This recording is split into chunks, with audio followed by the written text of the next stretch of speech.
Everyone, welcome to my channel Vinyasa వంటకాలు.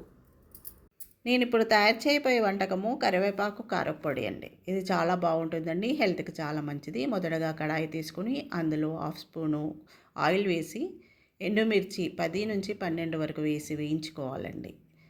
ఇది కొంచెం స్మెల్ వచ్చే వరకు వేయించాలండి, పక్కన పెట్టుకోవాలి. ఆ తర్వాత శనగపప్పు 2 స్పూన్స్, మెంతులు 1/2 స్పూను, మినపపప్పు 2 స్పూన్స్ వేసి వేయించాలండి.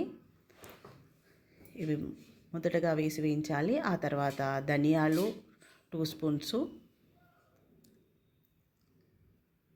జీరా 1/2 స్పూను, జీలకర్ర 1/2 స్పూను వేసి కలపాలి, వేయించాలి. ఆ తర్వాత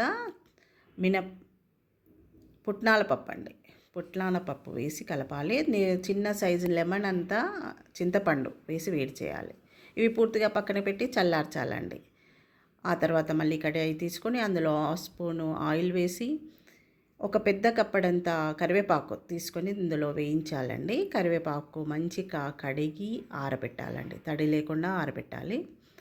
ఈ కరివేపాకుని బాగా వేయించాలండి, పట్టుకుంటే విరిగిపోయేట్టుగా వేయించాలి. ఇది చాలా మంచిదండి.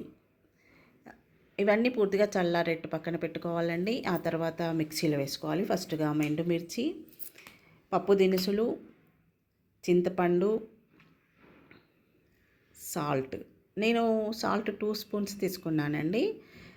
నేను తీసుకుని పోయే పప్పు దినుసులకు ఈ ఆకుకు సరిపడా తీసుకున్నాను 2 స్పూన్స్ సాల్ట్ వేసి మిక్సీలో వేయాలండి. ఇది చాలా హెల్తీ ఫుడ్ అండి. ఇది పొద్దుటగా అన్నంలో మొదటి ముద్దగా తినాలండి. దీనిలో 1 స్పూను నెయ్యి వేసుకొని తింటే చాలా కమ్మగా ఉంటుందండి. ఇది ఫస్ట్ మిక్సీ పట్టాలి. ఆ తర్వాత కరివేపాకు కూడా వేసి ఆ పప్పు దినుసులు, ఈ కరివేపాకు పూర్తిగా కలిసిపోయేట్టుగా మిక్సీ పట్టాలి. ఇది 2 నెలల వరకైనా నిల్వ ఉంటుంది. ఇడ్లీలోకి, దోశలోకి కూడా తినచ్చండి. నెయ్యి వేసుకొని తినాలి. తర్వాత సర్వింగ్ బౌల్కి తీసుకున్నానండి. ఇది చూడండి ఎంత బాగుంది. Thanks for watching. Please subscribe my channel.